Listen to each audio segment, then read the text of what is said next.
Hi everyone, welcome back to my channel. My name is Tanisha, also known as Nurse86 over on Twitter, and in today's video I'm going to be talking about 10 of the most inclusive makeup brands in the industry right now.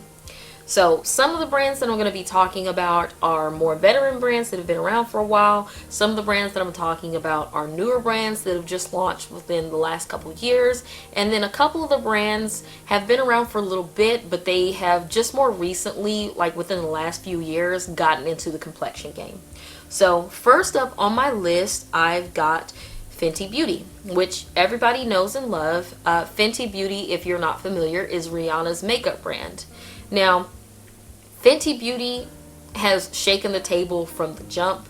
Right out of the gate, they launched with 40 shades of foundation, which honestly is not like revolutionary for a makeup brand to do that. But what is different about Fenty, because there's some other brands that I'm going to talk about that also have 40 shades of foundation, but what's different about Fenty is the fact that they have made diversity and inclusion like their main selling point, and that is what they focus their marketing on. And I feel like, you know, they've been very successful with their mission of being the most inclusive and diverse brand possible because their follow through has been amazing.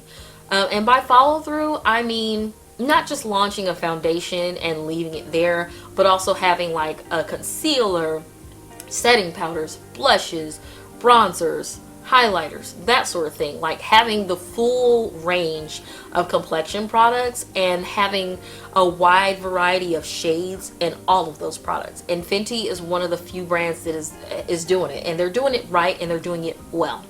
So next up on the list, I've got MAC Cosmetics. MAC Cosmetics is one of those brands that's been around for a really long time. Started off as a brand that was more geared toward like professional makeup artists, but definitely also friendly towards the average run-of-the-mill makeup consumer. And like Fenty, they've got a wide variety of shades in their complexion products. Now, MAC has so many different types of foundations. They've got powder, liquid, cream, you name it, MAC's got it. And all of their complexion products have like a huge shade range so that a wide variety of people can use it. So much love to MAC Cosmetics. Back in high school when I first started wearing makeup, MAC was one of the few brands that actually carried my shade. So MAC will always have a special place in my heart. Next up on the list is Huda Beauty. Now, Huda Beauty's been around for a little while. If I remember correctly, they started off doing like lashes and eyeshadows and like highlighter palettes, but then a few years ago, I want to say right around the time that Fenty Beauty launched, Huda decided that she wanted to get more into the complexion game, and she launched foundations. So Huda Beauty launched, I want to say, 40 shades of foundations, and much like Fenty and MAC and a few of the other brands that I'm going to talk about, there's like a wide range of shades that are offered in her complexion products. And like Fenty, I believe they're doing a great job with their follow through because they've got concealers, they've got contours, they've got bronzers, they've got blushes, and it's in a wide enough range that a lot of people can use it, and not just like the fairest of the fair or like medium tan skin, but they have products that are suitable for darker skin, which if you're making products that I can use and people that are darker skinned than me can use, I'm here for it. Period. I'm here for it. So next up on the list, I've got Makeup Forever, which is another veteran brand that's been around for a little bit. Much like MAC, Makeup Forever was initially launched as like a professional makeup artist brand, but they still make products that are like average run-of-the-mill makeup consumer friendly, which I love.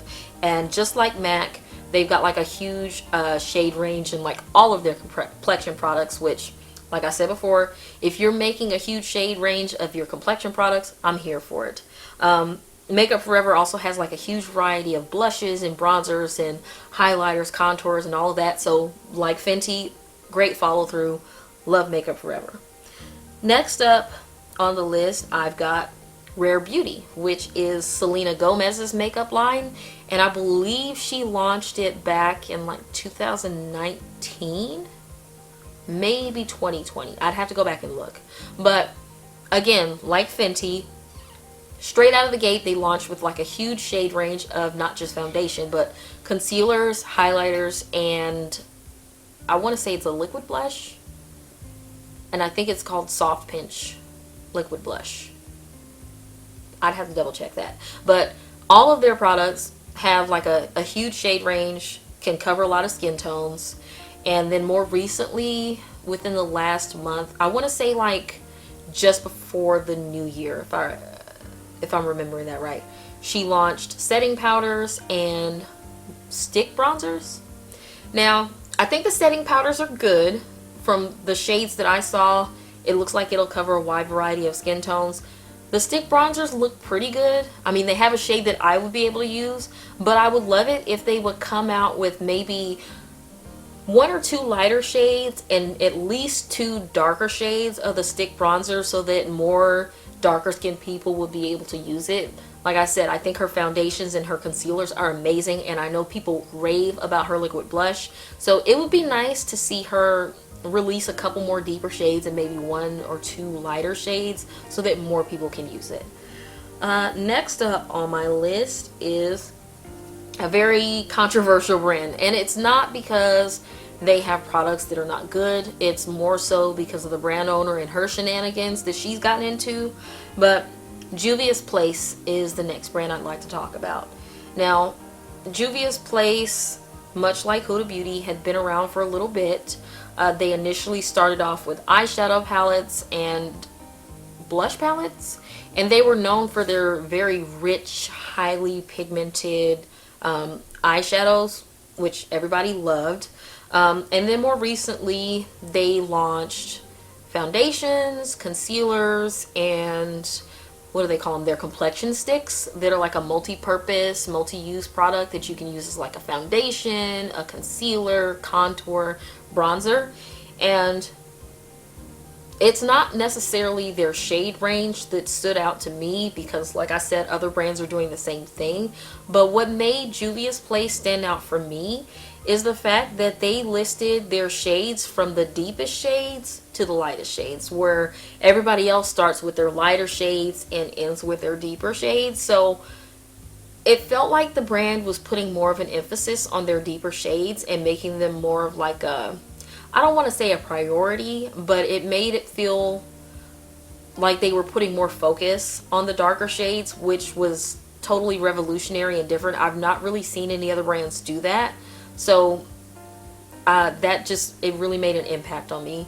And even though the brand owner is even though there's that, I do enjoy Juvia's Place products. Next up on the list, I've got McGrath Labs, run by none other than Auntie Pat McGrath herself. And I have heard nothing but great things about her foundation and concealer. There's a huge shade range from fair to deep dark, and there's also concealers and setting powders, and she just more recently launched blushes and highlighters. She hasn't done any bronzers or contours yet, but I feel like it's probably coming. But I have not been able to try her foundation or concealer because every time I go onto the website, it's sold out. I just haven't had any luck with that yet. I've signed up for the little email notification so I can be notified when it comes back in stock, and it just hasn't happened yet. So Auntie Pat, if you're watching, please restock that foundation so that I can give it a try. Next up on the list is Danessa Myricks. Danessa Myricks is a makeup artist who launched her makeup brand a while ago, and she just recently got her products into Sephora. I think it was last year. And I mean, she's known for like her cream and like dewy makeup, and from what I've seen, it's just like a huge variety of shades that are offered when she's doing makeup on her clients for her ads. There's not just like one type of model. Like a lot of these other brands, they'll just have like somebody who's super fair skin or maybe like light medium tan and not really working on deeper skin very often. She's covering everyone. She's doing makeup on fair skin, dark skin, and it's all her products. So I know that her stuff is going to work for everybody. So much love to Danessa Myricks. Next up on the list is LYS. And I believe that stands for Love Yourself. And from what I remember, the brand owner, I believe, used to work for Pure Cosmetics, and then she branched off and did her own thing. They launched back in, I want to say 2020, and they started off with foundation, bronzer, cream blush, and highlighters. And all of her products look absolutely amazing. They cover a wide variety of skin tones, and I'm here for it. And last on my list is another brand that's been around for a while. It's Estee Lauder. Estee Lauder has been that girl. Like, she just has. They've always had a wide variety of shades for foundation and concealer. Their bronzers have been okay. I mean, they're not terrible. They can always afford to do better. But I don't have any complaints about them. Much like MAC and Makeup Forever, they've been around for a little while, but I would say Estee Lauder is more of like a consumer friendly brand than MAC and Makeup Forever. But I mean, she's that girl and always has been. Now, one thing that I would like to point out about I want to say at least half these brands that I mentioned, they're run by women of color, and I think that says a lot. I mean, we as women of color, typically with darker skin, know what it's like to be left out of product launches. So I feel like that's why these brands have made it like a point to have a wide variety of shades that, you know, they make, so that more people are included. And I want to see that from more brands moving forward. But that's all I've got for y'all for today's video. Thank you guys so much for watching. If you've got any questions, comments, or anything to add, please make sure you leave those down below in the comments. And please come back for the next video. Love y'all.